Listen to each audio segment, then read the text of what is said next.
ખેડબ્રહ્મા ખાતે વિશ્વ આદિવાસી દિવસની ઉજવણી કરાઈ હતી। સમગ્ર વાત કરવામાં આવતું વિશ્વ આદિવાસી દિવસની રાજ્ય કક્ષાની ઉજવણી ખેડબ્રહ્મા ખાતે કરવામાં આવી હતી।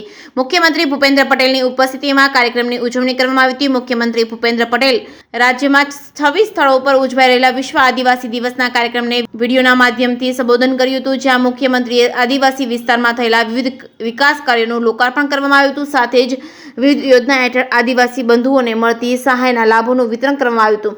સાબરકાંઠા જિલ્લામાં વિશ્વ આદિવાસી દિવસની ઉજવણીમાં હાજર રહેલ ગુજરાતના રાજ્યના શિક્ષણ મંત્રી કુંબેરભાઈ ડિંડોરને આદિવાસી વિસ્તારમાં આવેલ શાળાના શિક્ષકોની ઘટ બાબતે પૂછતા તેઓએ આરટીઓના નિયમ અનુસાર 30% વધુ બાળકોને ન હોય ત્યાં એક શિક્ષકના નિયમ અનુસાર શાળાઓમાં એક શિક્ષક જોવા મળી રહ્યો છે એ વાત પણ તેઓએ સ્વીકારી કે દાતા તાલુકાની પાંચા પ્રાથમિક શાળાના શિક્ષક ચાલુ ફરજ દરમિયાન શિંગોકા ખાતે વસવાટ કરતા હોવાનું સામે આવતા તેઓને પૂછતા તેઓએ સમગ્ર ગુજરાતમાં આ પ્રકારની તપાસ હાથ ધરી કાર્યવાહી કરવાની માટેની વાત કરી હતી।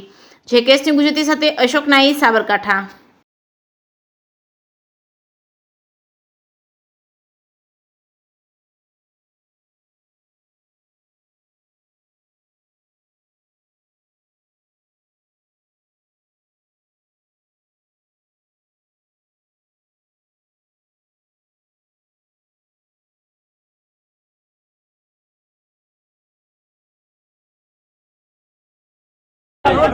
આજે ઉજવણી કરવાની રાજ્ય કક્ષાની ઉજવણી ખેડબ્રહ્મા ખાતે કરવામાં આવી હતી, શું છે? સૌને મારા નમસ્કાર।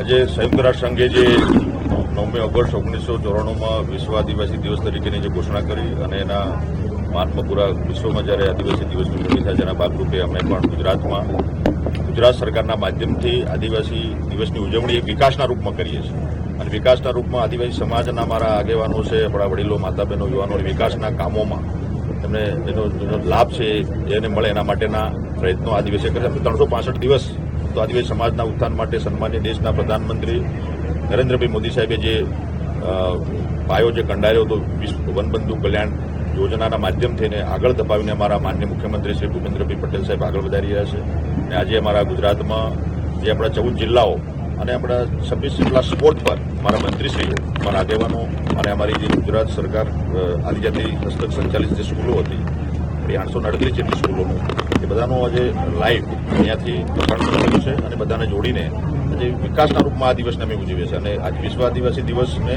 વિકાસના રૂપમાં વિકાસની ભેટ 1014 કરોડ જેટલી માતબર રકમ જે કામોનું ખાતમુહૂર્ત, કેટલાક કામોનું લોકાર્પણ અને વ્યક્તિગત લાભો અમારા ગુજરાતના આદિવાસી બાંધવોના ચરણે આજે ધર્યા છે એ બદલ હું માન્ય મુખ્યમંત્રીશ્રીનો આભાર માનું છું અને સવિશેષ આપના મીડિયાના મિત્રોનો પણ આભાર માનું છું કે આપના માધ્યમથી ગુજરાતના, દેશના ને વિશ્વના આદિવાસી સમાજના અમારા બાંધવોને 9મી ઓગસ્ટ વિશ્વ આદિવાસી દિવસ તરીકે ઢેર સારી શુભકામના પાઠવું છું। કુબેરભાઈ, જે પ્રકારે આદિવાસી વિસ્તારની જે શાળાઓ છે તેમાં 361 જેટલા શિક્ષકો એક જ સ્કૂલની અંદર એક જ શિક્ષક ફરજ બજાવે છે, એ બાબતે શું છે?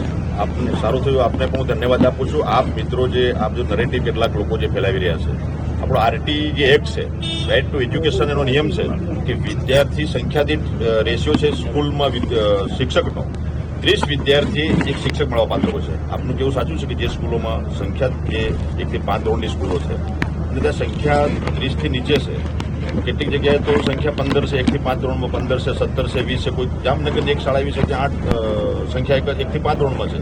એ વિદ્યાર્થી સંખ્યાને શિક્ષક રેશિયો એ આરટીના એક પ્રમાણે છે, એટલે આ જે બાબત છે એ આપને ધ્યાન પર આવી રહી છે, પણ આપ સંખ્યા અને શિક્ષકની સાથે જોઈન્ટ નથી કરતા, એટલે આપને પણ મારી વિનંતી કે સાચો મેસેજ, સાચી વસ્તુ સમાજ સાથે આપ મૂકો।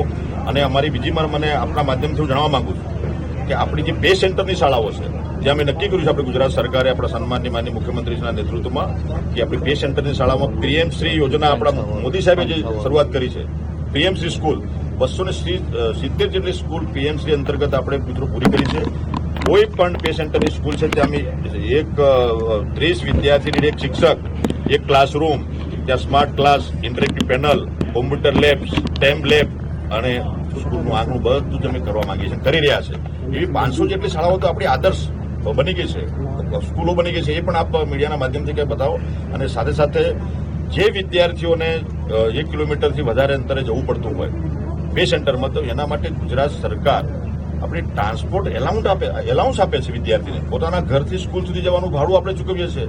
એટલે જે કંઈ વિદ્યાર્થીઓ જે આ નાની સ્કૂલોમાં 1 થી 5 ધોરણની સ્કૂલોમાં જ્યાં છે અને શિક્ષક એક છે અને વર્ગ 5 છે, કોઈ ધોરણમાં એક ધોરણમાં 3 વિદ્યાર્થી, બીજા ધોરણમાં 2 છે, કોઈ ધોરણમાં 3માં 1 છે, કુલ મળીને 12-15 વિદ્યાર્થીઓ, શિક્ષક તો મિત્રો એક જ મળવાપાત્ર થાય છે.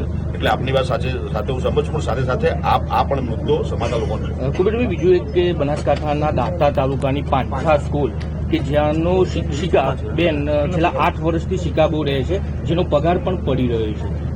આ બાબત અમે હકીકતથી રિપોર્ટ મંગાવીશું. અમે કોઈ પણ કાળે આવું ચલાવવા માંગતા નથી. કોઈ પણ શિક્ષક હોય, કોઈ પણ કર્મચારી હોય, જો એને ફરજ દરમિયાન એ ગેરહાજર રહે તો હકીકત રિપોર્ટ મંગાવી પૂરેપૂરી એની રિકવરી પણ કરીશું, પનિશમેન્ટ કરીશું. આ બાબત આપના માધ્યમથી મને ધ્યાન પર આવી છે. હું વિશેષ હકીકત રિપોર્ટ મંગાવી લઈશ, તો એમાં તથ્ય હશે તો આગળ વધીશું. રાજ્યમાં પણ આવા અનેક શિક્ષકો છે જે વિદેશમાં રહેતા હોય,